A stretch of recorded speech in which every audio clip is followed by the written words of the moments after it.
অনির্বাণের চোখ খুলে দিল রাই। হ্যাঁ বন্ধুরা, ভিডিওতে লাইক দিয়ে দেখতে থাকুন। ডাক্তারের চেম্বারে যাওয়া মাত্রই রাই বলতে থাকে যে অনির্বাণ সব কিছু আমি তোমাকে আজকে বুঝিয়ে বলছি, দাঁড়াও একটু। ওদিকে ডাক্তারের হাত থেকে রিপোর্টটা ছিনিয়ে নিয়ে অনির্বাণকে পড়তে দেয় রাই। রাই বলতে থাকে যে অনির্বাণ একবার পড়ে দেখো তো এই রিপোর্টটা কার। তখন এই কথা বলা মাত্র অনির্বাণ বলতে থাকে যে এটা তো বৌমনির রিপোর্ট, কেন এটা আমাকে কেন পড়তে দিলে রাই। তখন এই কথা বলা মাত্র রাই বলতে থাকে দরকার আছে তাই আমি তোমাকে এই রিপোর্টটা দিয়েছি। এই রিপোর্টে কী লেখা আছে? বৌমনির প্রেগনেন্সি রিপোর্ট পজিটিভ, তাই তো?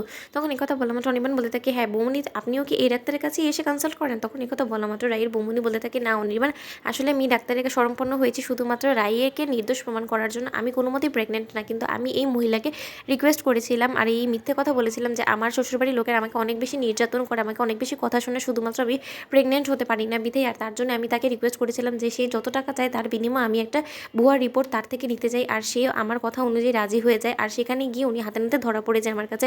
তখন এই কথা বলা মাত্র অনির্বাণ বলতে থাকে যে তার মানে সেই রিপোর্টটাই সে আজকে বানিয়ে দিয়েছে আপনাকে। তখন এই কথা বলা মাত্র রায়ের বৌমনি বলতে থাকে হ্যাঁ, এই রিপোর্টটা আজকে আমি নিতে এসেছি তার থেকে। আর সেটাই আসলে প্রমাণ যে তোমার বইয়ের যে রিপোর্টটা সে দিয়েছিল সেটাও আসলে ভুল ছিল। সেটা একজনের ষড়যন্ত্রের কারণে আজকে রাইকে ফাঁসানোর জন্য সে এই ভুয়া রিপোর্টটা বানিয়ে দিয়েছিল। তখন এই কথা বলা মাত্র ডাক্তার বলতে থাকে সব কিছু মিথ্যে, এরা সবাই আমার নাম খারাপ করার জন্য এসব কথা বলছে। অফিসার আপনি একদম বিশ্বাস করবেন না। তখন অনির্বাণের মা হঠাৎ করে বলে উঠে যাচ্ছে রাই, তুমি যে এসব নাটকীয়তা তৈরি করেছো এটাতে কেউ আর যাই হোক না কেন সকলে বিশ্বাস করলে আমি বিশ্বাস করবো না মোটো, কারণ আমি খুব ভালো করে জানি যে সত্যিকার অর্থে তুমি প্রেগনেন্ট।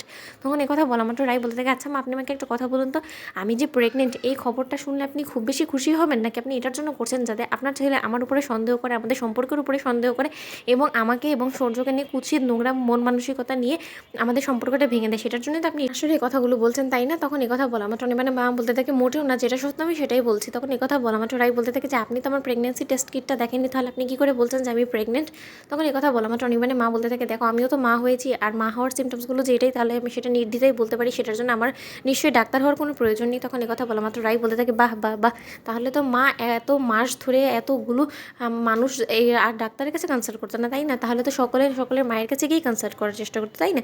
তখন এই কথা বলা মাত্র অনির্বাণ বলতে থাকে যে রাই আমাকে একটু পরিষ্কার করে বলবে আসলে কী ঘটেছিল। তখন এই কথা বলা মাত্র রাই বলতে থাকে এখন কিছু বলবো না, আমি তোমাকে সব কিছু আজকে শোনাবো, হাতে নাতে প্রমাণ দিব। তখন রাই নিজের কল রেকর্ডিংটা অন করে শোনাতে থাকে যে সেদিন যখন প্রথম দিন রাইয়ের বৌমনি এসে ডাক্তারের সাথে কনসাল্ট করেছিল সেদিন ওদের মধ্যে কী ডিল ফাইনাল হয়েছিল, কত লাখ টাকার বিনিময়ে সে মিথ্যে ভুয়া বানোয়ার রিপোর্ট বানিয়ে দেয়। তারই স্বীকারোক্তিমূলক জবানবন্দি শোনার পর অনির্বাণের চক্ষু চড়কগাছ হয়ে যায় আর বলতে থাকে যে এসব আমি কী শুনছি, তার মানে আপনি এইরকম কাজ করে শত নাম কামিয়েছেন। তখন এই কথা বলা মাত্র ডাক্তার বলতে থাকে সব কিছু মিথ্যে, এই ভয়েসটা আমার, সেটারই বা তোমার কাছে প্রমাণ কী আছে? তখন অনির্বাণের মা বলতে থাকে সত্যিই তো, এরকম ভয়েস তো অন্য কারো হতে পারে তাই না, ওনারই যে এটা তুমি কী করে প্রমাণ করবে রাই? তখন রাই বলতে থাকে যে মা আপনার বড্ড বেশি ওনার প্রতি দরদ উতলে পড়ছে। তখন এই কথা বলা মাত্র অনির্বাণের মা বলতে থাকে একজন নির্দোষ মানুষকে তুমি দোষী সাব্যস্ত করলে তো হবেই তাই না? তো বন্ধুর ভিডিওটি ভালো লাগলে লাইক এবং শেয়ার করে সাবস্ক্রাইব করতে বলো না।